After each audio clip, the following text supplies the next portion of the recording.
사랑하고 축복합니다. 자, 옆 사람과 인사하십시다. 저녁에 또 만나서 반갑습니다. 잘 오셨습니다. 은혜 많이 받으세요. 은혜 많이 받으세요. 이 세 마디 중에 그 마디가 제일 커야 됩니다. 근데 왜 갈수록 줄어들어요? 더워서 그래요? 다시 한번 은혜 많이 받으세요.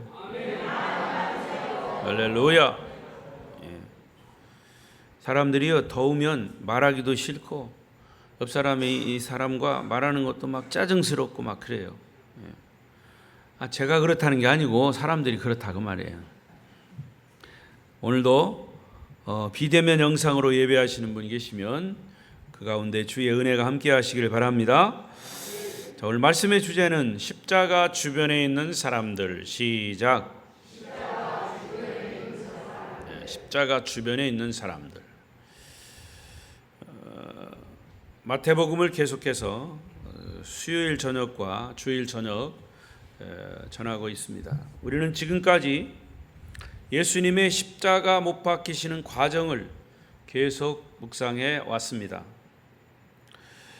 그런 중에 오늘은 십자가 주변에 있었던 또 다른 사람들을 살펴보려고 합니다.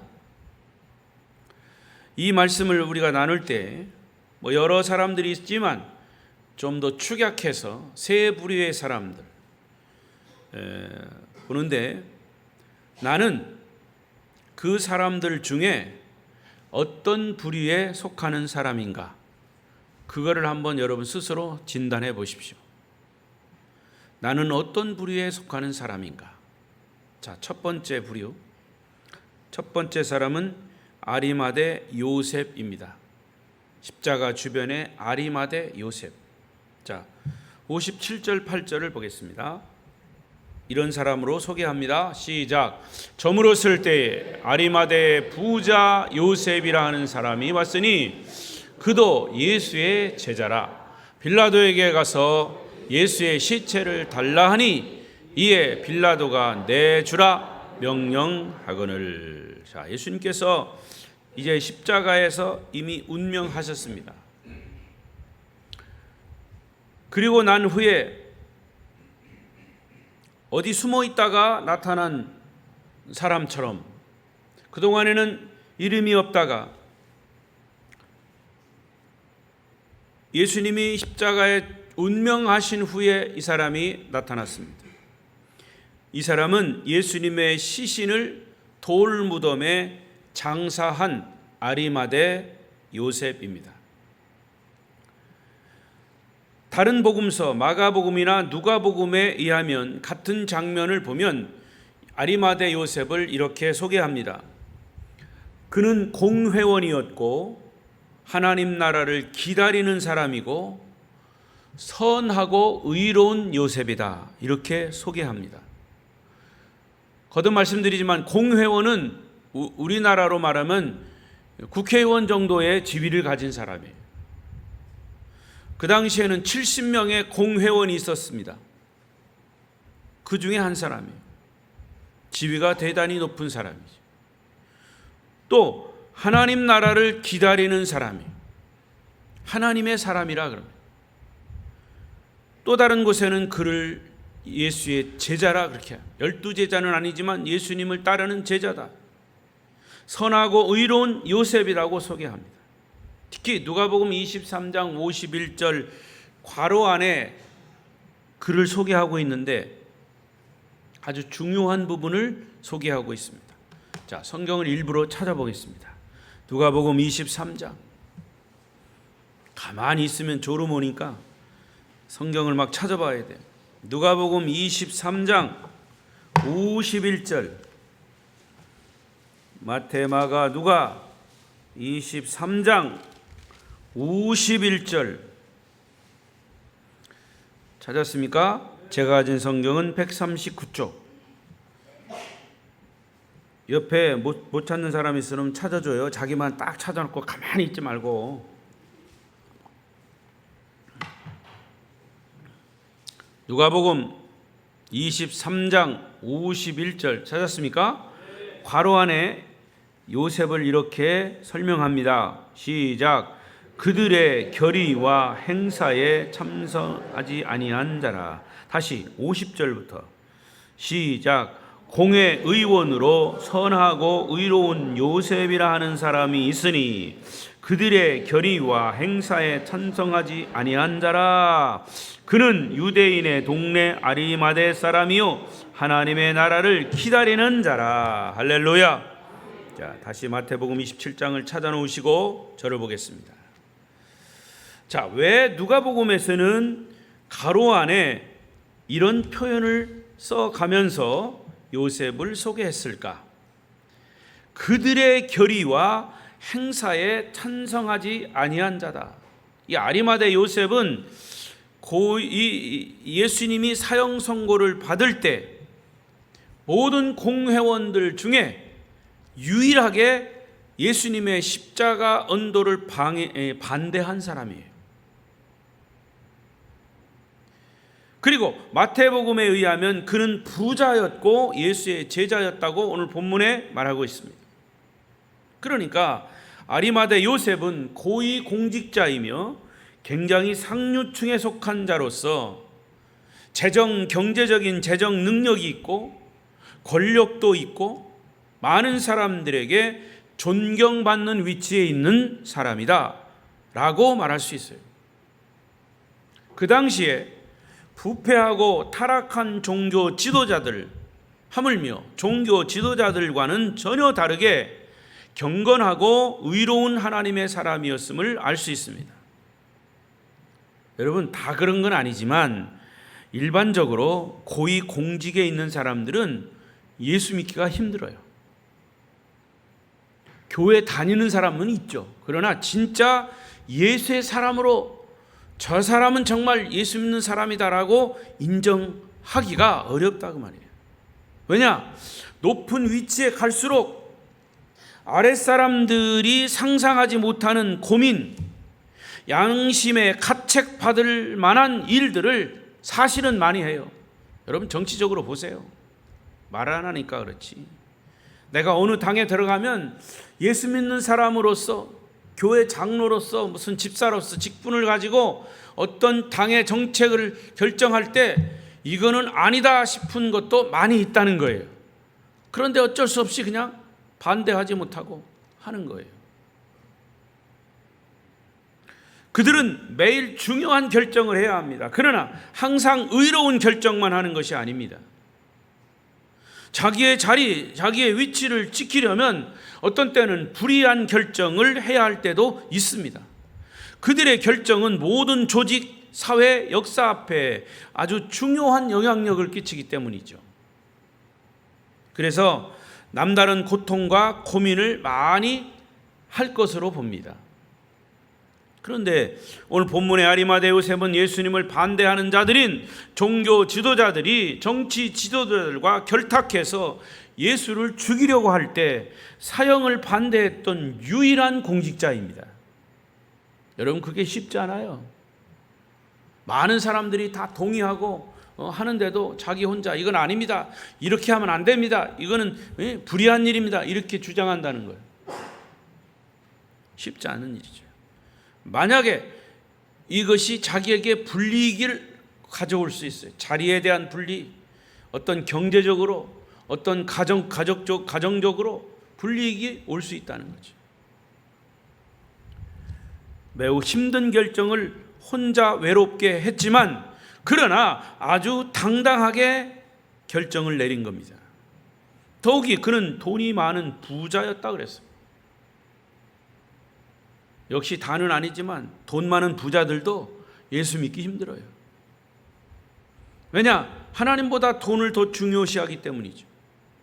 그래서 돈 많은 사람들이 사치품을 사가지고 그것을 부적같이 믿고 지니고 다니는 거예요. 그런데 요셉은 돈이 많은 부자이면서도 예수의 제자였다고 그를 소개합니다. 돈보다도 예수님을 먼저 따르기로 결정한 사람, 예수님을 사랑하는 열정과 헌신이 없으면 이런 결단을 할 수가 없는 겁니다. 엄밀히 보면 아리마대 요셉은 예수님의 제자들이나 여인들처럼 십자가의 진정한 의미도 사실은 잘 몰랐을 것이에요. 또한 예수님이 다시 부활할 것을 믿었던 사람도 아니에요. 그냥 단순히 예수님에 대한 자발적인 충성, 자발적인 헌신으로 행동한 것뿐입니다. 그러나 앞뒤 문맥을 보면 이 아리마대 요셉은 그것이 그의 주님을 향한 순수한 변질되지 않는 믿음이라고 밖에 볼 수 없어요. 아무도 관심 갖지 않고 보지 않을 때 예수님의 시신을 처리하고자 하는 겸손한 헌신이 우리의 마음을 감동시키는 겁니다. 여러분, 그때 당시에 어떤 예수님이 십자가에 처형되고 죽는 그 환경과 여건과 모든 살벌한 상황에서 감히 예수님의 시신을 달라고 하고 자기가 장사를 지낸다? 이거는 상상할 수 없는 거예요. 그러나 그는 고위 공직자이면서도 단호하게 결정을 해서 예수님의 시신을 달라고 감히 얘기합니다. 간과하지 말아야 할 또한 중요한 하나의 사건은 주님의 시신을 세마포로 싸서 돌무덤에 안치하고 돌문을 닫아버렸습니다. 자, 이 말은 그냥 지나치지 말아야 할 부분인데, 왜냐? 예수님은 정상적인 절차에 따라서 장례가 치러졌다는 거예요. 십자가에 죽으셨어요? 운명하셨습니다. 여러분, 지금도요, 성경을 보고 이상한 성경 학자들조차도 예수님은 죽은 게 아니고 졸도한 거다. 그래서 다시 그냥 깨어난 거다. 그래서 그런 식으로 부활을 얘기하는 게 있어요. 참 희한한 사람. 어떤 사람들은 그걸 가지고 신학교 가서 논문 쓰고 그거 가지고 박사된 사람이 있어요. 예수님은 죽지 않고 졸도한 거다. 참 이런 경우도 있어요. 그러니까 이 부분은 아리마대 요셉이 예수님의 시신을 내려서 정상적인 절차에 따라서 장례를 치렀다라고 하는 것은 예수님이 완전히 죽으셨다, 그런 사실을 증명해 보이는 거죠. 만약에 정상적인 장례 절차를 따르지 않았다면 예수님 시신을 어디다 숨겨놨다가 예수님 부활하신 다음에 부활하셨다, 그러면 여러 가지 의문을 가져올 수 있는 거죠. 그러니까 이런 아리마대 요셉에 의해서 예수님의 장례 절차가 잘 치루어졌다면 예수님의 부활은 틀림없이 의심이 되고 얼마든지 부활이 조작됐다고 왜곡할 수 없는 경우가 되는 거지요. 따라서 아리마대 요셉이 정식으로 예수님의 시신을 장사함으로 부활을 더욱 확신하게 되는 것은 아주 중요한 역할을 한 거예요. 근데 그 역할이 그냥 부자이기 때문에 공직의 어떤 그런 권력을 가지고 한 게 아니에요. 그럼에도 불구하고 그는 굉장히 자기가 위태한, 어떤 경우는 생명도 불사한, 목숨 걸고 하는 그런 역할이었어요. 쉽지 않은 거죠. 아리마대 요셉 같은 헌신된 사람 때문에 예수님의 부활은 우리가 구원받은 유일무이한 증거가 됨을 믿습니다. 여러분, 쉽게 생각해 보십시오. 우리나라가, 우리 여러분들이 복음을 받기까지는 외국의 많은 선교사들이 이 동방의 가난한 나라, 지금부터 200년, 250년 전에 복음을 가지고 들어왔을 때 얼마나 복음 전하기가 힘들었습니까? 배 타고 와가지고 배에 내리자마자 그냥 목 잘라 죽이는 그런 경우도 많았습니다. 근데 그럼에도 불구하고 그들의 희생과 헌신이 있었기 때문에 저와 여러분이 복음을 받게 된 줄로 믿습니다. 자, 그렇게 생각하면 되는 거예요. 아리마대 요셉의 헌신된 희생이 예수님의 부활, 예수님의 장례 3일 동안의 장례, 그리고 예수님이 3일 후에 부활하신 사실이 정말 확실하게 증명되는, 그래서 예수 그리스도는 우리에게 있어서 구세주라고 하는 그런 명칭을, 그러한 확신을 갖게 된 것이죠. 성도 여러분이요, 아리마다 요셉같이 하나님 나라에 필요한 아름다운 교회 성도들이 되시기를 바랍니다. 두 번째로, 또 십자가 주변에 또 한 부류는 바로 여인들입니다. 61절을 보십시다. 61절 시작. 거기 막달라 마리아와 다른 마리아가 무덤을 향하여 앉았더라. 아리마대 요셉은 아주 좋은 새 무덤에 예수님의 시신을 안치하고 돌로 무덤을 닫았습니다. 그리고 그는 그 무덤을 떠났죠. 장례가 끝났습니다. 그런데 그 무덤을 떠나지 않고 무덤을 향해서 앉아 있었던 여인이 있었다. 막달라 마리아와 다른 마리아. 여러분, 마리아라고 하는 이름 많아요. 그 당시에도. 모세의 누이가 누구죠? 미리암이죠. 미리암이라고 하는 말은 히브리어로 아람어로, 그러니까 미리암은 아람어고요. 원래는 마리아라는 뜻입니다. 미리암이 마리아예요. 모세의 누이도 마리아라는 의미입니다. 그러니까 마리아라는 말이 많이 나와요. 예수님의 어머니도 마리아. 여기 귀신 들렸다가 예수님에 의해서 귀신이 쫓겨난 사람, 7귀신이 쫓겨난 사람 누구예요? 막달라 마리아. 그리고 또 다른 마리아가 거기 있었다. 그 여인들이 예수님의 무덤을 지키고 있었다, 이렇게 봅니다. 예수님이 십자가에서 운명하신 후에도 이들은 계속 주님 곁에 남아 있었습니다. 거기 무덤을 향하여 앉았더라. 이 표현에서 우리는 제자들도 아리마다 요셉도 이제는 예수님의 장례가 끝난 이후에 다 그 자리를 떠났습니다. 그러나 예수님을 잊지 못하고 무덤의 앞에 앉아있는 두 여인의 마음을 우리는 읽을 수가 있습니다. 그 여인들의 주님을 향한 사랑과 헌신, 그리고 아주 살벌한 분위기 속에서 이 십자가 사건이 진행되었을 텐데 그들은 용기 있게 주님의 십자가 곁에 남아 있었습니다.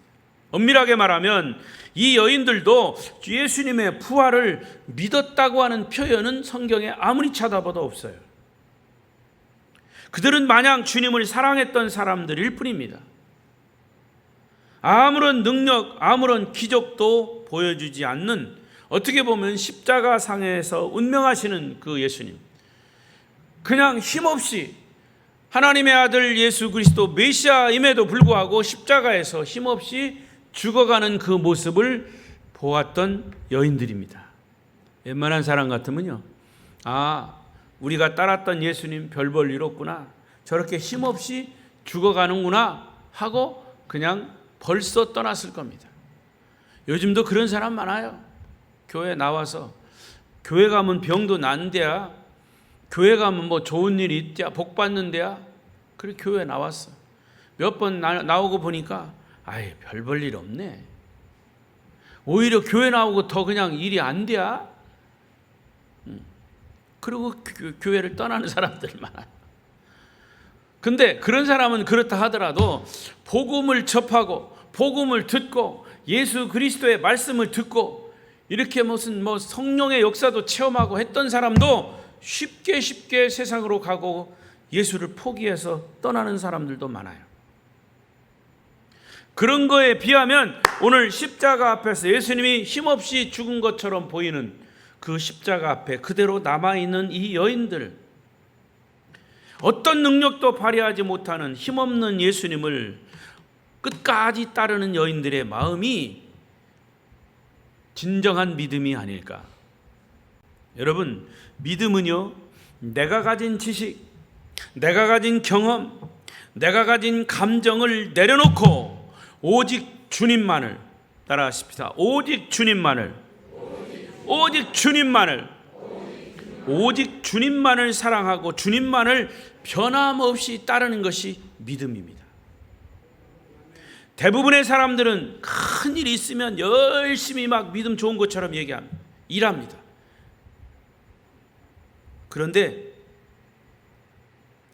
어떤 자리를 주면 열심히 일하지만 자리를 주지 않으면 열심을 내지 않습니다. 여러분들은 일이 있거나 일이 없거나 자리가 주어지거나 자리가 주어지지 않거나 오직 주님이 좋아서 주님을 너무너무 사랑해서 기쁘고 감격해서 주의 일을 감당하는 믿음의 사람들 되시기를 바랍니다.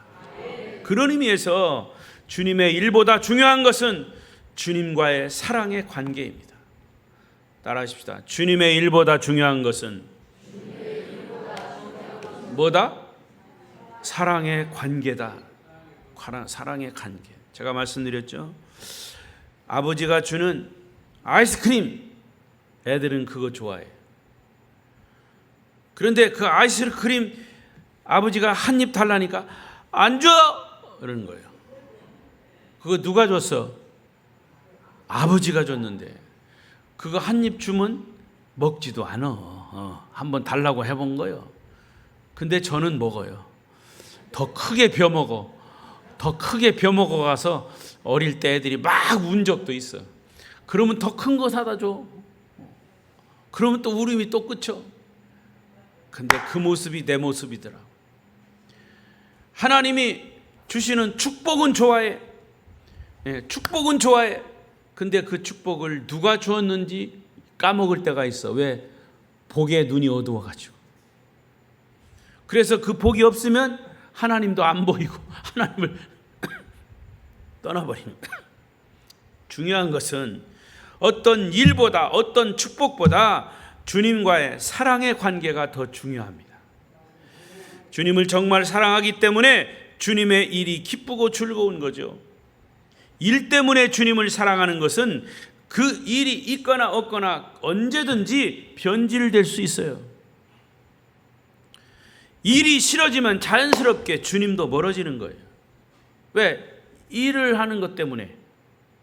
주님의 일, 그게 좋아서 한다고 했다가 주님의 일이 없어지면 주님도 없어지는 경우가 생깁니다. 그게 변질된 믿음입니다.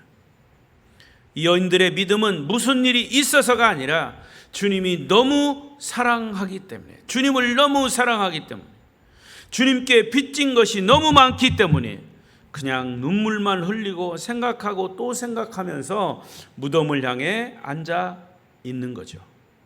여러분, 바로 이것이 주님을 향한 사랑이며 주님을 향한 헌신이며 이것이 진정한 믿음임을 믿습니다. 성도 여러분은 온 마음을 다하여 주님을 사랑하십니까? 여러분의 일이 잘 될 때만 사랑하십니까? 일이 잘 안 풀릴 때는 주님을 원망하지는 않습니까? 자녀들이 대학교 합격해야만 주님을 잘 믿습니까? 내 몸이 병들고 내가 어려움을 겪을 때 주님을 멀리 하지는 않습니까? 내 가정 감정과 형편에 따라서 좌우되는 것은 믿음이 아닙니다. 죽어도 주를 위하여, 살아도 주를 위하여, 영광을 받아도 주를 위하여, 수치를 당해도 주를 위하여. 아멘은 언제 하시나? 내가 소리를 크게 지르다 보니까 아멘도 까먹었어. 죽어도 주를 위하여, 살아도 주를 위하여, 영광을 받아도 주를 위하여, 수치를 당해도 주를 위하여. 사나 죽으나 주님만을 바라보고 사는 것이 진정한 믿음입니다. 그래서 성 어거스틴은 예수님의 십자가 곁에서 무덤을 향해 앉아있는 이 여인들을 보고 주석을 붙였습니다. 뭐라고? 우리가 주님을 위해서 아무것도 할 수 없다 해도, 주님을 위해서 아무것도 할 수 없다 해도, 이 여인들은 지금 주님을 위해서 할 수 있는 게 아무것도 없어요. 시체 장례 지낸 그 상태에서 자기들이 무엇을 할 수 있겠습니까? 아무것도 할 수 없다 해도 이 여인들처럼 주님을 바라보고 있을 수 있다면 그것이 진정한 축복이다. 할렐루야. 결국 이 여인들이 받은 축복은 예수님의 부활을 제일 처음으로 목격한 증인이 됐다는 사실이에요. 주님의 시체를 지키고 있을 뿐이었어요. 어찌 보면 부활을 기대하지도 않았던 이 여인들에게 오직 주님만을 바라보고 있었어요. 아무런 능력이 없었지만 주님만을 기대하고 주님만을 바라보고 눈물만 흘리고 있었던 그들에게 뜻하지 않게 부활하신 주님을 첫 번째로 만나는 첫 번째 부활의 증인이 된 줄로 믿습니다.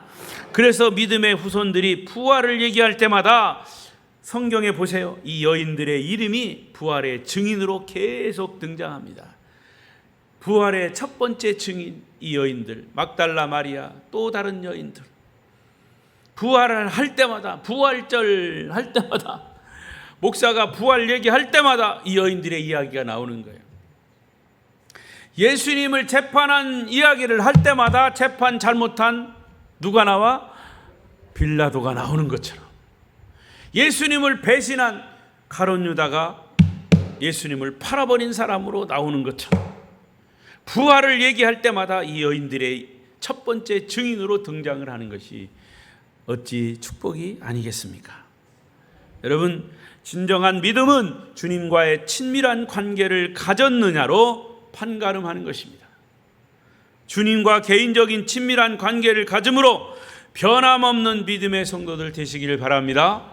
자, 그런데 중요한 것은 예수님과 이런 믿음의 관계를 갖는 데 있어서, 나는 주님과 이런 관계를 갖는 데 있어서 중간에 방해되는 요소가 있어요. 끼어드는 게 있어요. 이게 악한 사탄이에요. 나는 주님과 진정한 관계를 갖고 싶은데 사람과의 잘못된 어그러진 관계 때문에 주님과 관계가 멀어지는 경우가 생긴다고 말해요. 여러분, 돌아보십시오. 나는 혹시 다른 사람이 주님과 관계를 잘 갖는데 내가 그 주님과 그 사람 사이에 끼어들어 가지고 내가 오히려 그 사람을 실족하지는 않은가? 여러분, 이 세상에는요, 교회 다닌다고 하면서 예수는 엉터리로 믿으면서 천국 문에 딱 버티고 있고 자기도 못 들어가고 남도 못 들게 하는 그런 사람들 많아요. 저는요, 많은 사람들을 봤어요.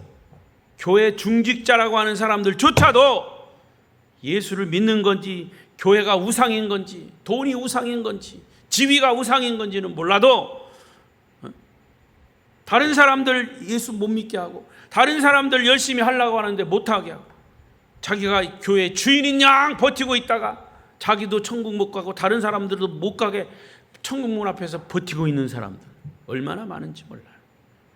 그러면서 자기는 잘한다고 그래요. 잘한다고. 자기는 믿음 좋은 것처럼 얘기해요.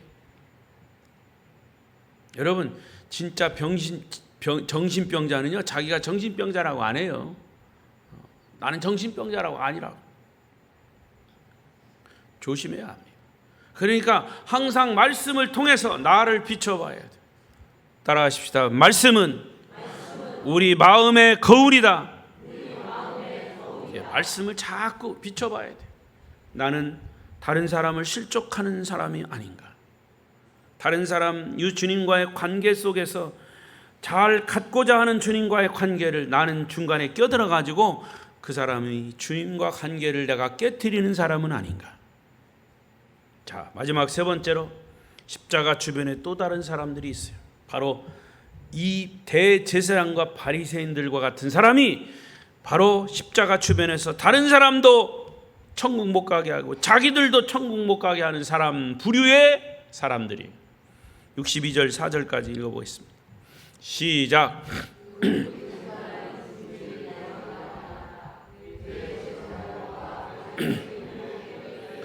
빌라도에게 모여 이르되, 주여, 저 속이던 자가 살아있을 때 말하되 내가 사흘 후에 다시 살아나리라 한 것을 우리가 기억하노니, 그러므로 명령하여 그 무덤을 사흘까지 굳게 지키게 하소서. 그의 제자들이 와서 시체를 도둑질하여 가고 백성에게 말하되 그가 죽은 자 가운데서 살아났다 하면 후에 속임이 전보다 더 클까 하나이다 하니. 여기 예수님을 고발한 자들, 소위 종교 지도자들이, 그들은 예수님의 부활에 대해서 신경을 곤두세우고 있습니다. 아이러니한 것은 예수님의 부활을 믿었던 장본인들은 제자들도 아니고 여인들도 아니고 기타 주변의 다른 사람들도 아니었습니다. 예수님을 고발한 사람들, 종교 지도자들이 예수님의 부활에 대해서 부활할 것을 지금 신경을 곤두세우고 있습니다.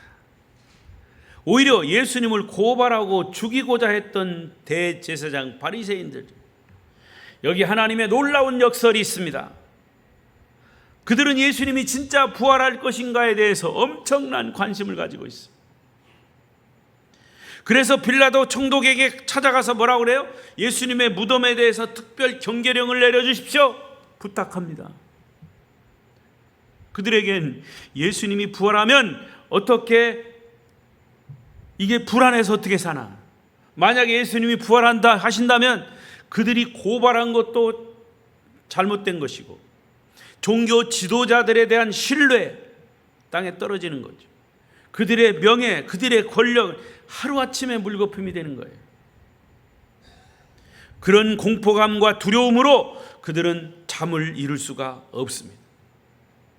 자기들이 바라던 대로 예수가 죽었는데 편안하지 않고 불안해서 좌불안석입니다. 여러분, 악한 사람들의 대표적인 모습이에요. 자기들의 목적이 지금 이루어졌는데도 평안하지 않은 거예요. 재산과 명예, 권력을 다 차지했는데도 마음이 불안한 이유가 무엇입니까? 그것은 거짓으로 일관되게 예수를 십자가에 못 박았기 때문입니다. 65절 6절 보겠습니다. 시작. 빌라도가 이르되 너희에게 경비병이 있으니 가서 힘대로 굳게 지키라 하거늘 그들이 경비병과 함께 가서 돌을 인봉하고 무덤을 굳게 지키니라. 아무도 예수님의 시신을 훔쳐갈 수 없도록 경비병을 세우고 무덤을 막은 돌 밧줄로 동이고 밧줄 중앙에 초나 흙으로 인봉하고 도장 찍었다 이거예요.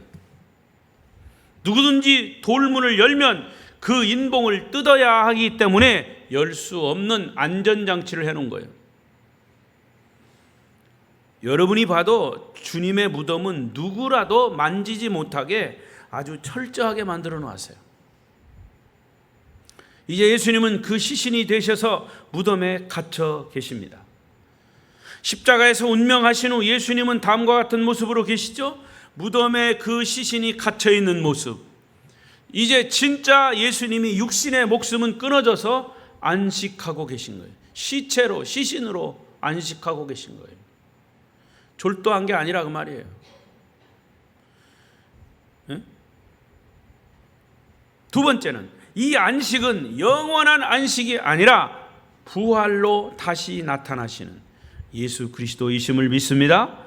또 하나, 세 번째, 부활하신 주님은 결국에는 부활하셔서 이 우주를 통치하시고 이 세상을 심판하시는 만주의 주인이심을 믿습니다.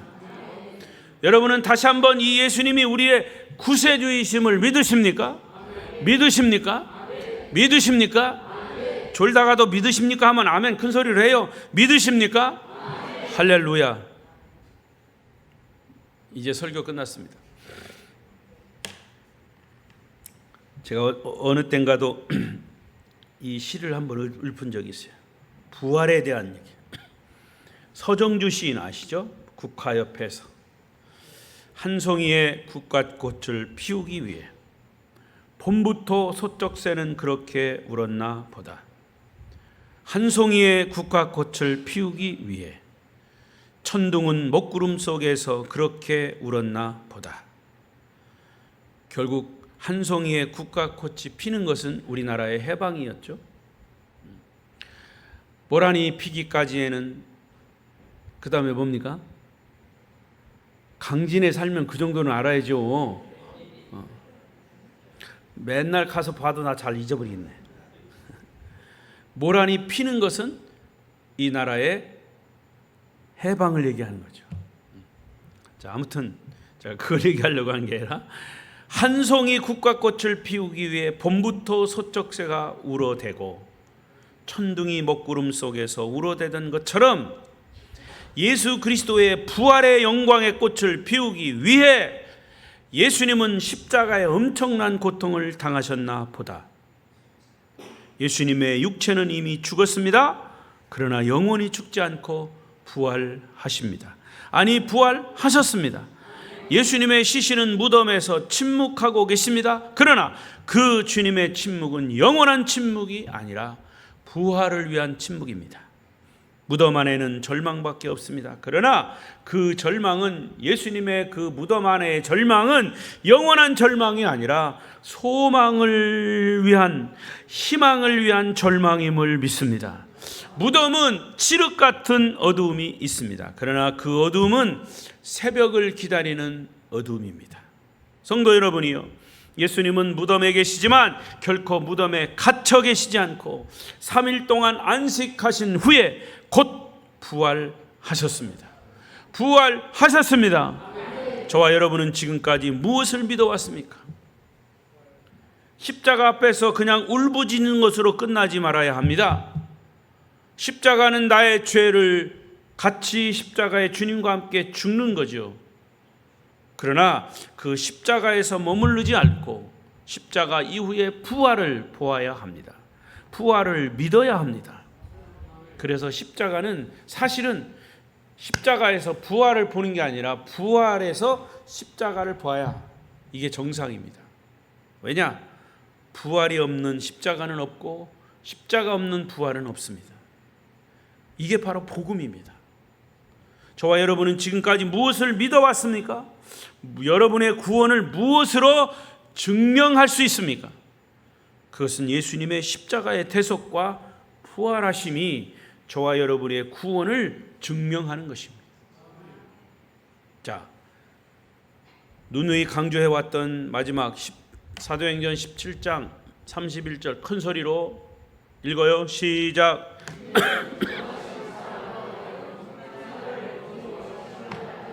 작정하시고 이에 그를 죽은 자 가운데서 다시 살리신 것으로 모든 사람에게 믿을 만한 증거를 주셨음이니라. 할렐루야.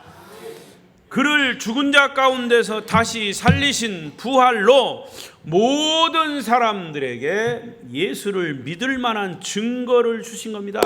그래서 부활은 예수 그리스도가 우리의 구세주입니다, 구원자입니다 라고 증명하는 놀라운 사건입니다. 이게 예수 그리스도의 부활이에요. 누구를 믿냐? 예수 믿어요. 예수의 무엇을 믿느냐? 나는 예수님이 나를 위해 십자가에 죽으셨고 3일 만에 부활하심으로 내가 구원받는 사실을 나는 믿습니다. 그래서 부활은 우리 구원의 증거입니다. 할렐루야. 여러분, 이러한 복음의 확신이 없으면 왔다 갔다 하는 거예요. 이 사도행전 17장 31절은 사도 바울이 담대하게 부활을 외쳤던, 예수 그리스도의 부활을 외쳤던, 여기서 기억해야 할 것은 모든 사람, 이 모든 사람은 인류의 모든 사람이 다 포함되는 거예요. 저와 여러분도 여기 포함되는 거예요. 그래서 하나님은 모든 사람들에게 예수를 믿고 구원받을 만한 증거를 주셨습니다. 그게 부활입니다. 할렐루야.